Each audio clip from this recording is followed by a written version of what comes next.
Going? This is part 2 of the locker room series and I'm so sorry that it has so much mistake, but I'm working on other things, like the new part 2 of Twitter. The video is coming out soon. I'm so happy to be back, and I'll try to keep uploading consistently. I love you guys and I hope you enjoy. Disclaimer, I do not own any of the Haikyuu characters or art said. This is not how I view the Haikyuu characters. This is just for pure entertainment. Warning, language might not be suitable for audience under the age of 13. That's all I have to say onto the video.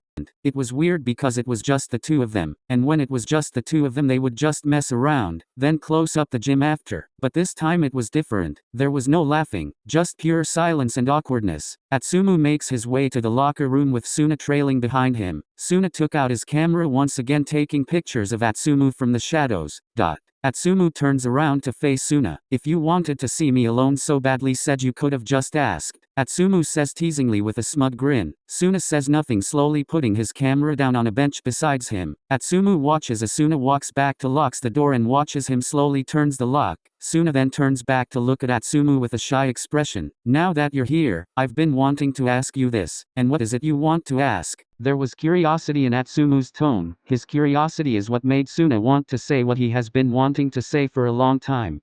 Come on, just tell me. Yeah, no, I won't tell anyone. You trust me, don't you? AtsuSuna said softly, taking a step towards Suna, whose breathing has now become shallow. Suna's eyes widened slightly once the question was in his face. Suna knew he couldn't lie his way out of this. He decided the best way to tell the truth and end it here. I'm obsessed with you, AtsuSuna. Suna said, while looking into AtsuSuna's deep honey eyes. Obsessed? Yes, obsessed. Suna went quiet, wanting to see what AtsuSuna would say. And what you thought of AtsuSuna? What type of obsessed? Suna was not expecting that question. He swallowed a lump in his throat and answered him. The type where I know everything about you. Suna went quiet again. This was a really embarrassing topic for him. Everything? AtsuSuna says as leans in closer to him. AtsuSuna can feel Suna's hot breath on his lip. Suna feels AtsuSuna's presence getting closer to him and Suna was getting a little nervous. Yes, everything. Suna started backing away as AtsuSuna got closer, not knowing his intentions. Why are you acting shy now? Isn't this better than watching me from afar? Suna had a nervous look on his face, not expecting AtsuSuna to call him out. He felt stupid now. You could say that. Suna didn't know what to say now. What do you want from me? If you're this obsessed, you must want something. Suna thought about his goal and what he wanted, and he got an answer quickly. I want you. AtsuSuna was taken aback. He didn't expect Suna to be so straightforward.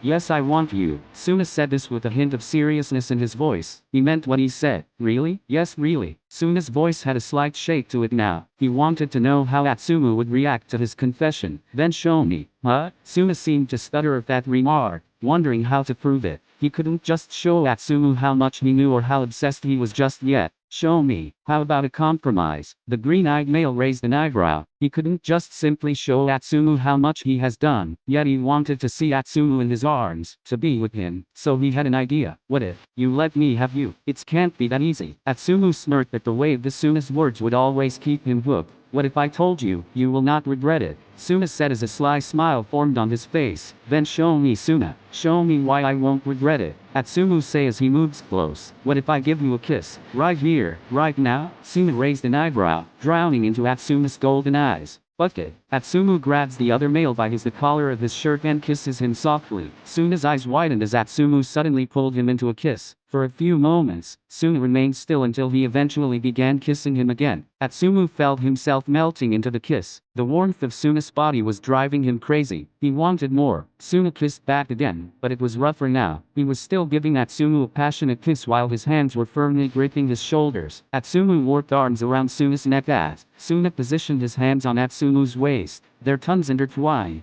flooding their mouths with warmth. AtsuSuna took the lead, devouring Suna as if he would disappear once he stopped. The male was taken back by how rough AtsuSuna got. His hands were on AtsuSuna's waist, pulling him even closer to him while he continued to kiss him. AtsuSuna lets out a soft moan into Suna's ear. Suna kept kissing more with more passion and more strength. His lips pressed up against the other male as he began to pin him against the locker now. AtsuSuna pulls away, breathing heavy. You're driving me crazy. Suna panted heavily, still holding AtsuSuna against the locker. I'm glad that you like the way I kiss. Suna went in for more as his lips pressed up against AtsuSuna's once more. Suna was clearly not holding back this time, kissing Atsumu passionately and grabbing him at his waist to pull him even closer. Atsumu breaks the kiss again. I think we should stop here before things get a little too much. I mean, we are in the locker room. Then you do know what I was aiming for then. Suna looked down at Atsumu, wanting him to admit it as he continued to pin him to the locker with passion still in his eyes. Hey Suna, don't get me wrong, I'm enjoying this and everything, but I don't know if I could be in a relationship with you. Suna felt his heart drop into the pit of his stomach. Why not? I want you. Suna said this with a serious note. He wanted to know why Atsumu couldn't be with him. He was going crazy over being obsessed and wanting Atsumu. I know, but this obsession may ruin the current relationship we have now. If I was to stop obsessing over you, then would you date me? His voice was filled with desperation. You've been doing it for 3 years. I don't think you could stop if you really wanted to. The fox-eyed male went silent, not knowing what to say now. He was upset at the fact Atsumu pointed that out. He wanted to be his honest self. So you don't see a future with me? Suna, we're just friends. Bullshit. What? Bullshit. How are we just friends if we just made out? Friends don't do that shit. Suna seemed to be in disbelief. He knew Atsumu didn't want anything more but to hear it from the source herded. I'm sorry you feel that way, and also you're the first guy I kissed, but I can see myself dating a guy. I'm not an experiment. I just told you that I basically like you, and you kissing me made me think you felt the same way. Suna took a deep breath, deciding he was desperate enough to just say it. I love you, Atsumu. I want to be with you. Atsumu was taken aback by such strong words. Suna, no, it doesn't work like that. Then why the fuck did you pull me into a locker and kiss me then? I'm sure friends don't do that, do they? Suna, I raised an eyebrow. I don't think they do they? Suna stayed silent, wanting you to answer the question he asked him. Why did you decide to kiss if you only thought of me as a friend? Please tell me. Suna, I already answered that. Yeah, but this shit doesn't make sense. Let's just not label this relationship between us. I think it's a win-win situation for you getting what you want and I am getting my enjoyment out of this. What the fuck, Atsumu? So in other words, you have been playing with my emotions, is that it? And you just want to use me as your kissing tool or some shit? Suna was upset now that Atsumu had just stated what this relationship was about. His love life wasn't a game. Suna, love and obsession are two different things, and I don't like it like that. I only see you as a friend. Then why the fuck would you make out with me if you see me as a friend? You came on to me, you kissed me. I thought if I just told you everything would just stop and you would just reject me cause you don't have any feelings for me. The anger started rising in Suna's voice. Cause you seem like you were begging for some it and I just let you have it. So what you're saying is that you think I'd just do this with anyone? No, I'm not saying that. Then what the hell are you trying to say, Atsumu? I'm trying to say that we're both guys, it wouldn't work. Also, you're my brother's best friend. Suna stayed silent again. It had been 3 years of being obsessed. He was in denial of the fact it was for nothing, but he knew now for sure he had no chance with Atsumu. I understand. It's painful to hear those words, but I accept that we're friends. His voice broke a bit as he said the word friends. Atsumu felt bad, but he also has no intention of dating Suna. But it wouldn't hurt to just have a little fun. Just maybe. Huh? Suna's eyes perked up at your response. There was hope within him now. Maybe I can date you in the future, you say? Suna had a hopeful look towards Atsumu, just waiting for his response. Just maybe if you make me fall for you I just might consider it. So you're saying, you can fall for me? No, I'm saying if you can make me fall for you. Suna's eyes went wide again. Then that's my challenge. Suna said this with a smirk on his face. That's your challenge, good luck, because I'm not that easy, and I accept that challenge, because I will make you fall for me. Suna smirked back at Atsumu, seeming confident at the fact he could make Atsumu fall for him. Alright, I'm going home. See you tomorrow. Oh, and let's do this again after practice. Okay, I'll see you tomorrow then. Suna smiled at him and watched him walk out of the locker room.